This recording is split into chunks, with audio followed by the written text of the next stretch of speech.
पत्ता पत्ता बूटा बूटा हाल हमारा जाने है। पत्ता पत्ता बूटा बूटा हाल हमारा जाने है। जाने न जाने गुल ही न जाने बाग तो सारा जाने है। सलाम नमस्ते सत श्री अकाल। मैं हूं आपके साथ हर्षिता मिश्रा और आप देख रहे हैं टाइम्स मेल। इस वक्त पूरी दुनिया में हमारे मोदी जी का डंका बज रहा है। एक तरफ अमेरिका मोदी जी का जलवा देखकर सिर झुकाए खड़ा है तो दूसरी तरफ रूस हाथ जोड़कर खड़ा है। एक तरफ ऑस्ट्रेलिया हमारे मोदी जी को देखकर सलामी ठोक रहा है तो दूसरी तरफ जर्मनी, मतलब जिस देश ने भारत की तरफ देखा उसे कुछ और दिखाई ही नहीं दिया, उसे केवल हमारे मोदी जी नजर आ रहे हैं। दुनिया का हर देश जमीन पर लौट लौट कर मोदी जी को प्रणाम कर रहा है और हमारे मोदी जी के पास इतना भी समय नहीं है कि कम से कम उनकी तरफ नजर उठाकर देख सके। कहने का मतलब है कि हमारे मोदी जी की अहमियत इसलिए बढ़ जाती है क्योंकि उनके प्रताप को देखकर हर कोई नमस्कार कर रहा है। सब यही सोचते हैं आखिर इतना नायाब और चमत्कारी नेता केवल भारत का ही प्रधानमंत्री क्यों बना। मतलब अमेरिका वाले इसी बात पर माथा पीट रहे हैं कि आखिर उन्होंने अपने यहाँ प्रधानमंत्री का पद क्यों नहीं बनाया, वरना उनके यहाँ भी मोदी प्रधानमंत्री होते। जर्मनी वाले झनक पटक रहे हैं कि आखिर उन्होंने अपने देश में प्रधानमंत्री का पद क्यों नहीं बनाया। बेचारा चीन भी मोदी जी के प्रताप को देखकर भरी दोपहरी में कांप रहा है, मानो नवंबर दिसंबर की ठंड पड़ रही हो। लेकिन पाकिस्तान इन तमाम नज़ारों को देखकर बहुत ही चैन से मजे ले रहा है और भारत की तरफ देखकर मंद मंद मुस्कुरा रहा है। पाकिस्तान इसलिए नहीं हंस रहा कि भारत उसका पड़ोसी मुल्क है, बल्कि इसलिए हंस रहा है क्योंकि उसने समझ लिया है कि जो मीना बाजार में जो दिखता है वैसा कुछ नहीं होता। दुनिया के छोटे छोटे देश भी भारत की तरफ देखकर मजे ले रहे हैं, क्योंकि भारत की मीडिया ने 3 को 13 बताने में भारत का जितना नुकसान किया है शायद उतना नुकसान पाकिस्तान चाहकर भी नहीं कर पाएगा, क्योंकि अमेरिका ने भारत की तमाम आपत्तियों की बत्ती बनाकर हवा में लहरा दी। दरअसल अमेरिका ने पाकिस्तान के F-16 फाइटर जेट को अपग्रेड करने का फैसला किया।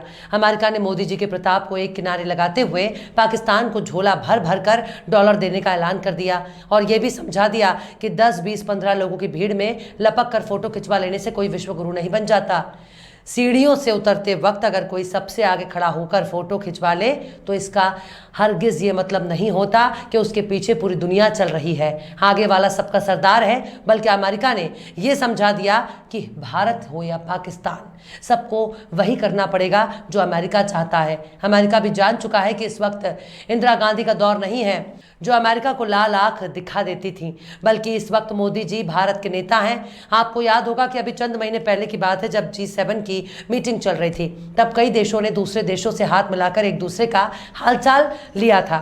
उस वक्त एक तस्वीर को दिखाकर भारत के टीवी चैनलों के न्यूज रूम में मोदी जी की जय जयकार होने लगी। उस तस्वीर में पीएम मोदी कनाडा के प्रधानमंत्री जस्टिन ट्रूडो से बातचीत करते नजर आ रहे थे।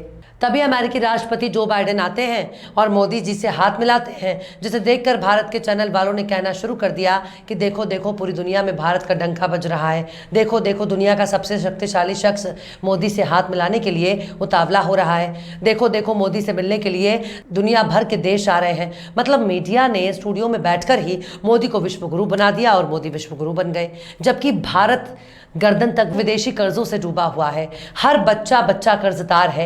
एक हथियार खरीदने के लिए भी हम दूसरों की तरफ उम्मीद भरी नज़र से देखते हैं। कभी अमेरिका कहता है रूस से हथियार नहीं खरीदना वरना पाबंदी लगा देंगे, और कभी रूस कहता है कि हमसे हाथ मिला लो बहुत फ़ायदे में रहोगे।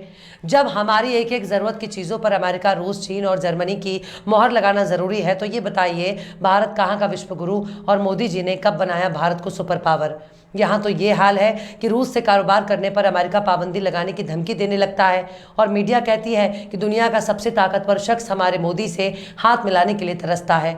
जब एक फाइटर जेट खरीदने के लिए 50 बार सोचना पड़ता है कि कहीं रूस नाराज़ ना हो जाए, कहीं अमेरिका नाराज़ ना हो जाए, ऐसे में कैसा विश्वगुरु और कैसी विदेश नीति। इस तरह से भी समझा जा सकता है कि भारत के पड़ोसी देश अमेरिका F-16 लड़ाकू जहाज़ को अपग्रेड करेगा, जिसे उसने लगभग 4 दशक पहले पाकिस्तान को दिया था। लेकिन भारत के तमाम ऐतराज़ को अमेरिका ने ठुकरा दिया और पाकिस्तान की मदद का ऐलान जारी रखा। ये घटना ऐसे वक्त में सामने आई है जब अमेरिका ने बार बार भारत को रूस पर लगाई गई पाबंदियों का पालन करने के लिए कह रहा है, लेकिन भारत ने रूस से कारोबारी संबंध खत्म नहीं किया। ऐसे में अमेरिका का फैसला न सिर्फ भारत के खिलाफ है बल्कि खुले तौर पर भारत के दुश्मन की एक तरफा मदद है। आखिर कैसे हवा में उड़ गया मोदी जी का प्रताप, आखिर कैसे धुआं हो गया मोदी जी का भौकाल, आखिर कैसे पाकिस्तान का साथ देकर अमेरिका ने मोदी जी को दिखाया ठेंगा। बताएंगे आपको और भी बहुत कुछ, लेकिन आप अगर हमारे चैनल पर नए हैं और पहली बार हमारी वीडियो को देख रहे हैं तो आप हमारे चैनल टाइम्स मेल को सब्सक्राइब कर लें, वीडियो को लाइक कर दें और नोटिफिकेशन पाने के लिए बेल आइकन का बटन भी प्रेस कर दें। इसके अलावा अगर टाइम्स मेल को आर्थिक सहयोग करना चाहते हैं तो वीडियो के नीचे दिलनुमा आकृति में नजर आने वाला थैंक्स बटन पर क्लिक करके आप हमारी मदद कर सकते हैं। लौटते हैं अब खबर की तरफ। दरअसल अमेरिका ने पाकिस्तान को 450 मिलियन अमेरिकी डॉलर के F-16 फाइटर जेट बेड़े के रखरखाव कार्यक्रम को मंजूरी दे दी है, जिसके बाद भारत ने इस पर कड़ा ऐतराज जताया है। भारत ने अमेरिका के सहायक विदेश मंत्री को F-16 पैकेज पर सख्त संदेश भेजा है, लेकिन भारत ने अमेरिकी डिफेंस सेक्रेटरी लॉयड ऑस्टिन से भी बातचीत कर अपना विरोध भी दर्ज कराया है।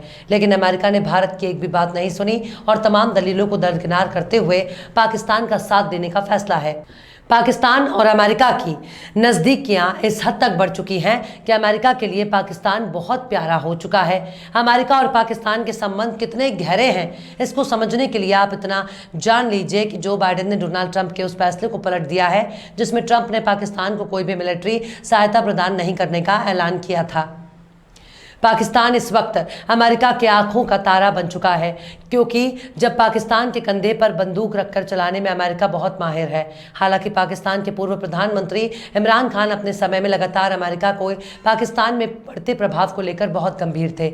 उनके सत्ता से जाते ही शहबाज सरकार ने एक बार फिर अमेरिका की जी हुजूरी करनी शुरू कर दी। आर्थिक रूप से तंगी से बदहाल पाकिस्तान को IMF पैकेज और बाढ़ के समय में सहायता पैकेज उपलब्ध कराना दोनों देशों के संबंध सुधारने की दिशा में अहम कदम माना जा रहा है। साथ ही अमेरिका को डर था कि अगर समय रहते पाक के F-16 बेड़े को रखरखाव पैकेज नहीं दिया गया तो वो चीन के साथ विमान का डिजाइन शेयर कर सकता है। दरअसल पाकिस्तान का कई मोर्चों पर अलग अलग देशों के साथ खड़ा है।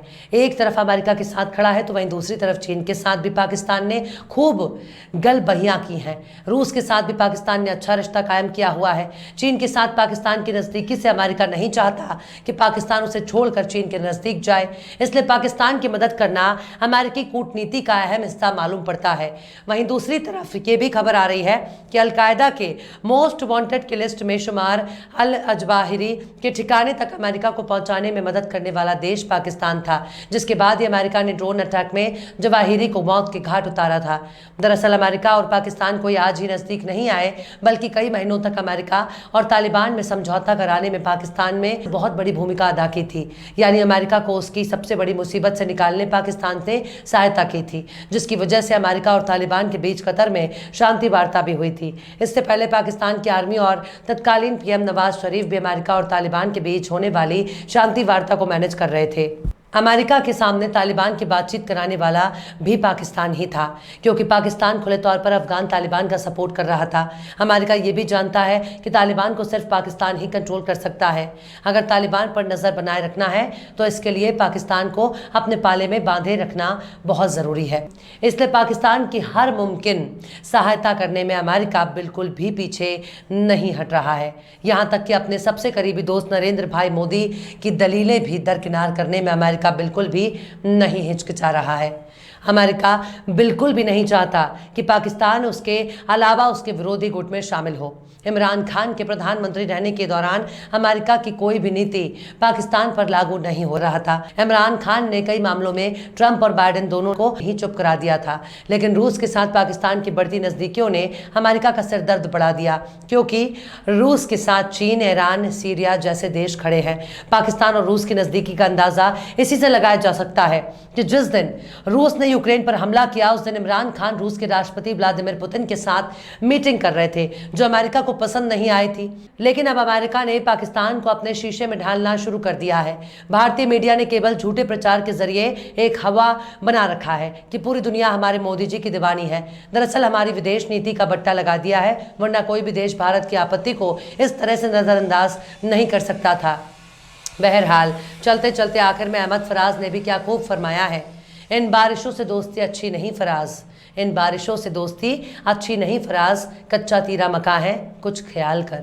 फिलहाल इस वीडियो में बस इतना ही। वीडियो आपको कैसा लगा कमेंट बॉक्स में ज़रूर बताइएगा। वीडियो पसंद आए तो लाइक करें। हमारे वीडियो के लिंक को फेसबुक, ट्विटर, व्हाट्सएप पर अपने रिश्तेदार यार दोस्तों को भी शेयर करें। और बेबाक, निष्पक्ष, स्वतंत्र पत्रकारिता को सपोर्ट करने के लिए आप हमारे यूट्यूब चैनल टाइम्स मेल को ज़रूर सब्सक्राइब करें। और हाँ, बेल आइकन की घंटी वाली बटन भी आप ज़रूर से दबा दें ताकि आपको हमारे आने वाले वीडियो की नोटिफिकेशन फौरन ही मिल जाए। फिर मिलते हैं किसी और वीडियो में एक नई खबर के साथ। हर्षिता मिश्रा को दीजिए इजाजत। जय हिंद।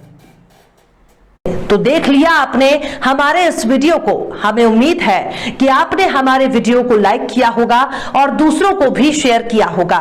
अगर अभी तक आपने हमारे चैनल टाइम्स मेल को सब्सक्राइब नहीं किया है तो जल्दी से सब्सक्राइब कर दें और बेल आइकन भी प्रेस कर दें।